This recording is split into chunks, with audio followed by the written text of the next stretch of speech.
Chers fidèles dans le Christ, bonjour. Voilà, merci de votre fidélité à l'Évangile et aussi à cette chaîne qui est la vôtre. Nous voici donc arrivés au 20e dimanche du temps ordinaire, année B. Cependant, comme recommandé et aussi conseillé par notre archevêque de N'Djamena, au lieu de célébrer le 20e dimanche, nous allons célébrer la fête de l'Assomption de la Très Sainte Vierge Marie, la fête qui normalement se fête le 15 août. En célébrant aujourd'hui la fête de l'Assomption de la Très Sainte Vierge Marie, cela pose problème pour certains fidèles, pour certains chrétiens qui ne sont pas catholiques. Et en les écoutant, on entend dire que voilà, la fête de l'Assomption n'a pas sa place dans les fêtes de l'Église, dans les fêtes bibliques, parce que cela n'est pas écrit explicitement dans la parole de Dieu, dans la Bible. Et pour ce faire, nous répondons très respectueusement à nos frères non catholiques, à nos frères chrétiens qui ne sont pas catholiques, à nos frères protestants, pour leur dire que c'est un faux débat de dire que parce que ce n'est pas biblique ou parce que ce n'est pas écrit dans la Bible, alors c'est faux, alors que ça n'existe pas. En dehors du fait que l'Assomption soit un dogme, c'est-à-dire une vérité de foi, l'Assomption est une réalité biblique qui nous concerne tous et que nous tous, à la fin de notre vie ici sur terre, nous serons élevés au ciel. Dieu va nous prendre avec lui pour demeurer éternellement avec lui, à côté de lui.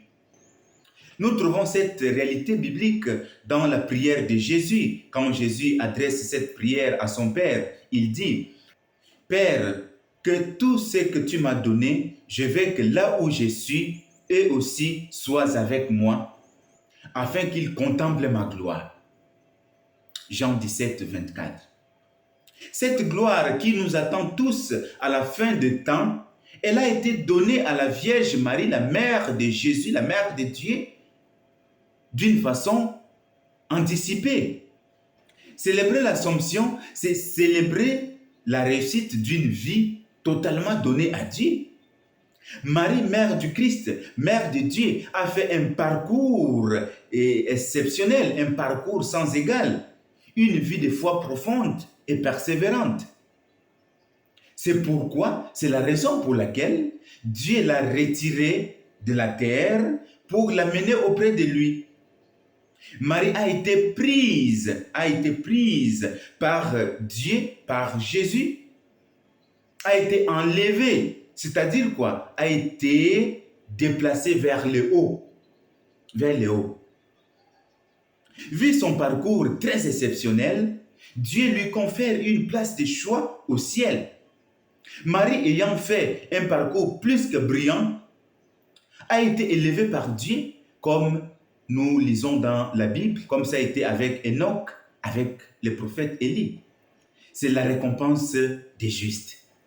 C'est pourquoi, chers frères et sœurs, quand certains de nos frères disent que, voilà, comme ce n'est pas écrit dans la Bible, donc ce n'est pas vrai. Donc c'est une fête inventée par les hommes. Chers frères et sœurs, est-ce que tout ce que nous croyons, tout ce que nous confessons comme vrai, est-ce que c'est écrit dans la Bible? La Bible ne contient pas tout. La Bible ne contient pas tout. Est-ce que tout ce que nous faisons, par exemple, dans la Bible, c'est écrit que, voilà, Jésus, quand il a envoyé les disciples, les apôtres en mission, il leur a dit, allez, mettez les sandales aux pieds et ne portez pas avec vous deux tuniques. Allez-y. Est-ce que nos pasteurs aujourd'hui, est-ce qu'ils portent des tuniques? Est-ce qu'ils portent des sandales aux pieds? N'est-ce pas qu'ils ont les chaussures qui coûtent cher? Ils ont les vestes qui coûtent cher. Est-ce que c'est écrit dans la Bible que le pasteur doit porter une veste et qu'il doit porter une chaussure pointue? Par contre, c'est écrit sandales aux pieds et ne portez pas de tunique.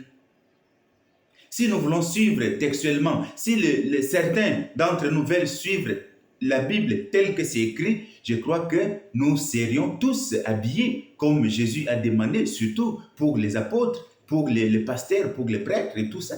Nous serons tous habillés avec des sandales et aussi avec des tuniques, pas de vestes, pas de chaussures pointues. C'est pour dire que c'est un faux débat, le fait de dire que parce que ce n'est pas écrit dans la Bible, donc ce n'est pas vrai. Et je me pose encore une autre question. Pourquoi certains frères, certains pasteurs, sont-ils jaloux du succès de la Vierge Marie, de la gloire donnée à Marie, de la louange faite à Marie, de l'élévation de la Vierge Marie? Si Dieu, par sa science incomparable, a voulu élever Marie au ciel, où est le souci? Où est le problème? Moi, j'appelle ça, c'est de l'hypocrisie. Comment se fait-il que, d'une part, tu exaltes Jésus, il est sauveur, il est le Messie envoyé par Dieu, il est le sauveur, et d'autre part, tu méprises sa maman, tu piétines sa maman, et certains vont même loin, je peux dire, ils insultent la très sainte Vierge Marie. La Bible ne dit-elle pas, honore ton père et ta mère? Si vous n'honorez pas la mère de Jésus, comment tu vas alors honorer ta maman qui t'a enfanté? Pensez-vous que Jésus est content de vous, vous qui méprisez sa maman?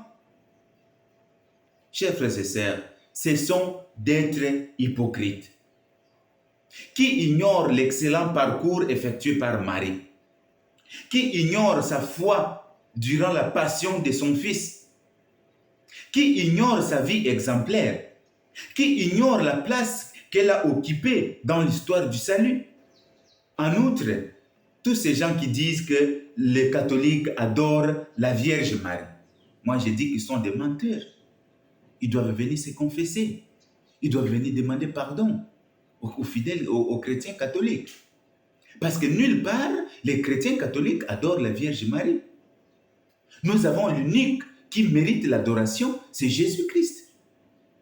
Et là, les chrétiens catholiques le savent, chers frères et sœurs dans le Christ. Laissons la distraction de certains faux frères, comme dit Paul. Célébrons l'Assomption de la Vierge Marie avec conviction, avec joie. Parce que de même que Marie est élevée au ciel, de même que nous aussi, si nous nous conduisons bien, si nous suivons les chemins du Christ, si nous croyons en Jésus-Christ, Fils de Dieu, le Messie envoyé par le Père, si nous honorons sa maman, qui est la très sainte Vierge Marie, nous aussi, nous serons élevés au ciel. Il n'y a pas à être jaloux, il n'y a pas à être paniqué, il n'y a pas à parler mal les uns les autres. Marie est la première en chemin. Voilà, elle s'élève, elle part pour visiter sa cousine Élisabeth. Elle est toujours en chemin. Marie, c'est cette mère qui est toujours soucieuse de ses enfants. Elle est toujours en route, elle est toujours en action, elle est toujours en activité. Elle fait le va-et-vient entre nous et Jésus-Christ pour lui transmettre nos prières, nos salutations et tout ce qu'il y a de beau, tout ce qu'il y a de bien en nous. Merci, Maman Marie. Ne cesse pas de prier pour nous. Bon dimanche à tout le monde.